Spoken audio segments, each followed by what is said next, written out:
Corona के दुनिया में आने के बाद मानो सब कुछ बदल गया है। अब तो जैसे कोरोना जीवन का हिस्सा बन गया है और इससे बचने का शायद एकमात्र उपाय वैक्सीन ही है। उधर कोरोना में भी लगातार म्यूटेशन की वजह से बदलाव होते रहे हैं। उसी बदलाव की देन है कोरोना का अल्फा और डेल्टा स्वरूप, जिस पर वैक्सीन कितना असर कर पा रहा है वो एक सवाल बन गया था। मगर अब अमेरिका के राष्ट्रीय स्वास्थ्य संस्थान NIH ने कहा है कि भारतीय आयुर्विज्ञान अनुसंधान परिषद यानी Indian council of medical research ICMR के सहयोग से भारत बायोटेक द्वारा विकसित कोवैक्सीन कोरोना वायरस के अल्फा और डेल्टा दोनों स्वरूपों को प्रभावी तरीके से बेअसर करती है।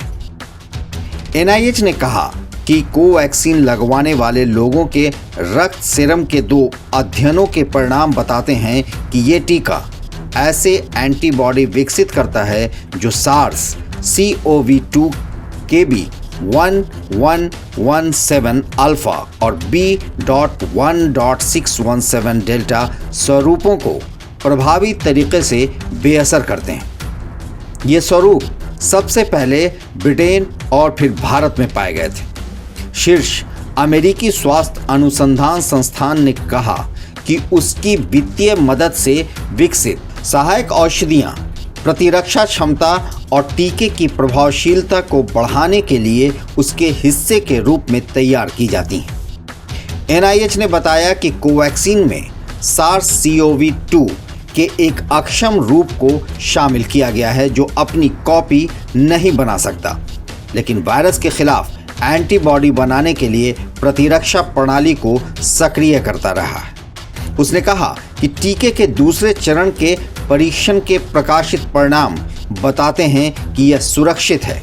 उसने बताया कि कोवैक्सीन के तीसरे चरण के परीक्षण के सुरक्षा संबंधी आंकड़े इस साल के अंत में उपलब्ध हो जाएंगे। NIH ने बताया कि कोवैक्सीन लेने वाले लोगों के ब्लड सीरम के अध्ययन से ये पता चलता है कि टीके से जो एंटीबॉडीज बनती है वो ब्रिटेन और भारत में सबसे पहले मिले कोरोना के B.1.1.7 अल्फा और B.1.617 डेल्टा वेरिएंट्स पर असरदार है।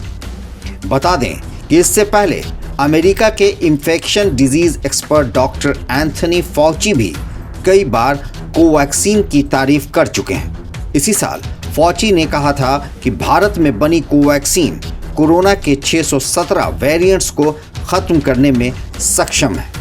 कोवैक्सीन को डेड कोरोना वायरस से बनाया गया है जो शरीर में इस वायरस से लड़ने के लिए पर्याप्त एंटीबॉडी का निर्माण करती है। कोवैक्सीन के दूसरे चरण के ट्रायल के डेटा के मुताबिक ये टीका पूरी तरह सुरक्षित है। अब दुनिया भर के देशों को शिकार बना रहा डेल्टा वेरिएंट 100 देश को अपने चपेट में ले चुका है। कोवैक्सीन के तीसरे चरण के ट्रायल के नतीजे अभी प्रकाशित नहीं हुए हैं। हालांकि अंतरिम नतीजों के मुताबिक ये वैक्सीन सिम्प्टोमेटिक मामलों में 78% तक असरदार है, तो वहीं असिम्प्टोमेटिक मामलों में ये वैक्सीन 70% तक असर करती है।